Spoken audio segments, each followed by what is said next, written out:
السلام علیکم ورحمۃ اللہ وبرکاتہ۔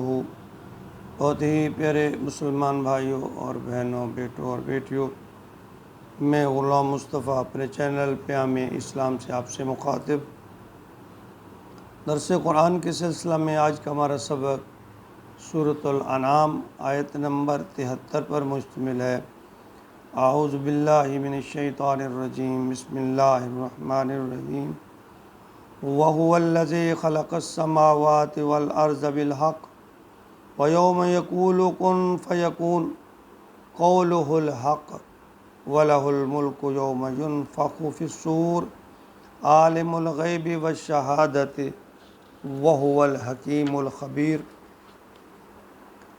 اللہ کریم نے اپنے بندے کو یہ حکم دے رکھا ہے کہ وہ ہر وقت اس کے سامنے سر تسلیم خم رہے، کیونکہ وہ تمام مخلوقات کو پیدا کرنے والا ہے، مالک ہے، قدرت والا ہے۔ جس طرح اللہ کی ذات ساری مخلوقات کی پیدائش پر، اس کو پیدا کرنے پر قدرت رکھتی ہے، اور اسی طرح بعد الموت پر بھی وہ قادر ہے۔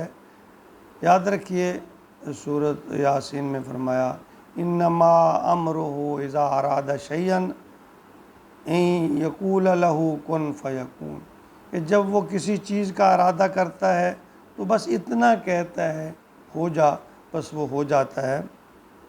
تو فرمایا وَهُوَ الَّذِي خَلَقَ السَّمَاوَاتِ وَالْأَرْضَ، وہی اللہ ہے جس نے خلق السماوات پیدا کیا، آسمان کو، والارض زمین کو، بالحق حق کے ساتھ، خاص مقصد کے لیے، یعنی وَسَخَّرَ لَكُم مَّا فِي السَّمَاوَاتِ وَالْأَرْضِ جَمِيعًا مِّنْهُ، یعنی مسخر کر دیا زمین و آسمان کے لیے تمہارے لیے، یعنی زمین و آسمان کا پیدا کرنا۔ جو سورۃ آل عمران میں اللہ تعالیٰ فرماتے ہیں آیت نمبر 191، ربنا ما خلقت ھذا باطلا، کہ اللہ تعالیٰ نے یہ سب جو ہے وہ باطل پیدا نہیں کیا، بلکہ اے انسان تجھے سمجھانے کے لیے ہے، اس پر غور و خوض کرنے کے لیے ہے۔ سورۃ آل عمران آیت نمبر 190 میں فرمایا ان فی خلق السماوات والارض واختلاف اللیل والنہار لآیات لأولی الالباب، کہ اس زمین و آسمان کے پیدا کرنے میں، دن اور رات کے آنے جانے میں عقل مندوں کے لیے نشانیاں ہیں، سمجھداروں کے لیے بڑی نشانیاں ہیں۔ تو فرمایا وَيَوْمَ يَقُولُ كُن فَيَكُونُ، اور جس دن اللہ کہے گا ہو جا، پس وہ ہو جائے گا، یعنی اللہ تعالیٰ اس کائنات کی ساری بساط کو اپنے ہاتھ پر لپیٹ لیں گے۔ جس طرح کہ سورہ انبیاء آیت نمبر 104 میں اللہ تعالیٰ نے فرمایا یوم نطوی السماء کطی السجل للکتب، یعنی جس دن ہم آسمان کو ایسے لپیٹ دیں گے جیسے کتابوں کا لپیٹنا ہے۔ اور سورۃ زمر میں ارشاد فرمایا آیت نمبر 67 میں والسماوات مطویات بیمینہ، کہ اللہ تعالیٰ اس روز آسمان کو اپنے دائیں ہاتھ پر لپیٹ لیں گے۔ قولہ الحق، اس کا فرمان حق ہے، اس کی بات سچ ہے۔ وَلَهُ الْمُلْكُ یوم يُنفَخُ فِي الصُّورِ، وہ اس دن کا مالک ہے، بادشاہی اس کی ہوگی اس دن، یوم يُنفَخُ فِي الصُّورِ، جس دن سور پھونکا جائے گا۔ یعنی یہ قیامت کی علامت اللہ تعالیٰ فرما رہے ہیں کہ جب سور پھونکا جائے گا تو اس دن یہ اللہ کی، یعنی سب آنن فانن نسلا منسیہ، یہ تہس نہس ہو جائے گا۔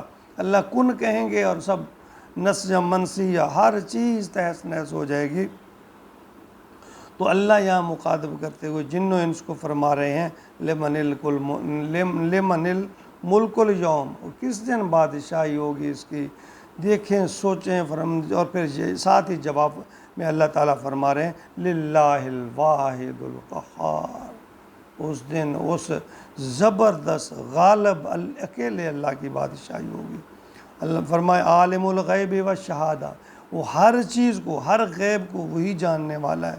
وَهُوَ الْحَكِيمُ الْخَبِيرُ، اس کو خبر ہے اور وہ حکیم حکمت والا، کمال حکمت والا ہے، اور ہر چیز کی اس کو خبر ہے۔ سور پھونکنے کے بارے میں مسند احمد میں ابو سعید خدری رضی اللہ تعالیٰ عنہ روایت فرماتے ہیں کہ رسول اللہ صلی اللہ علیہ وسلم فرمایا کرتے تھے کہ میں کیسے آرام محسوس کروں جب کہ سور پھونکنے والے فرشتے نے سور منہ میں لے رکھا ہے اور پیشانی جھکائی ہوئی ہے اور انتظار میں ہے کہ کب اسے حکم ملے اور وہ اس میں پھونک مارے۔ ہمارے نبی اکرم صلی اللہ علیہ وسلم کے نزدیک زندگی کی یہ حقیقت ہے، اور ہم آج کے رسول اپنی اس ساری دنیا کو اس دنیا کو سنوارنے میں لگے ہوئے ہیں۔ اللہ فرماتے ہیں، یعنی اس کی رنگینی نے ہمیں محصور کر رکھا ہے۔ اللہ فرماتے ہیں وَمَا خَلَقْتُ الْجِنَّ وَالْإِنسَ إِلَّا لِيَعْبُدُونَ، کہ میں نے انسان کی تخلیق کی، انسان اور جن کی اس لیے کی ہے کہ وہ میری عبادت کرے، اور عبادت کا مقصد اللہ کی رضا حاصل کرنا ہے۔ جس نے رضا حاصل کر لی قیامت کے دن سرخرو ہو گیا۔ اچھے اور برے ہر اعمال کا بدلہ ملے گا۔ یاد رکھو سورۃ ملک میں اللہ تعالیٰ فرما رہے ہیں آیت نمبر 2، الذی خلق الموت والحیات لیبلوکم ایکم احسن عملا، میں نے موت اور زندگی کو تو پیدا اس لیے کیا کہ میں دیکھوں کہ کون میرے لیے اچھے عمل کرتا ہے، کون احسن عمل کرتا ہے۔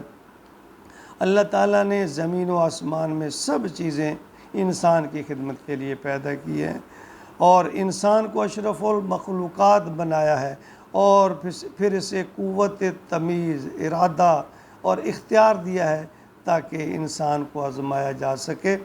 تو وہ اللہ کا فرمان بردار بن کر رہتا ہے یا پھر وہ اپنی اس زندگی کے لہو لہو میں گم ہو جاتا ہے۔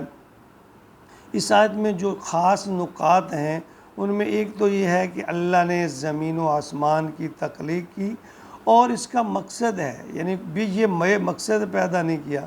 دوسرا یہ وہ کن کہہ کر اس سارے نظام کو، جس طرح اس نے بنایا زمین و آسمان، اس طرح کن کہہ کر یہ سارے آسمان و زمین کی ہر چیز کو لپیٹ لے گا۔ اور تیسرے نمبر پہ کہ سور پھونکے جانے، یعنی قیامت کے دن سب اختیار، سور پھونکنے سے یا مراد قیامت کا دن ہے، اس دن سب اختیار اللہ کے پاس ہوگا۔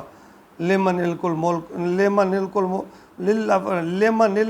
اليوم، کون ہوگا اس دن جس کی بادشاہی ہوگی؟ للہ الواحد القہار، کہ اللہ رب العالمین جو بڑا قہار ہوگا۔ اور چوتھا اس میں یہ فرمایا کہ ہر ظاہر اور باطن کا علم رکھنے والا اللہ ہے، وہ ہر چیز سے باخبر ہے، اچھے اور برے سے، نیک اور بد سے، وہ ہر چیز جانتا ہے، اور آخرت کے دن اعمال کا بدلہ ملے گا۔ اللہ رب العالمین ہمیں اچھے اعمال کرنے کی توفیق عطا فرمائے، اور وہ بھی تقوی کے ساتھ، اخلاص کے ساتھ، اللہ کی رضا کے لیے ہمیں اچھے عمل کی توفیق عطا فرمائے۔ آمین۔ وما علینا الا البلاغ۔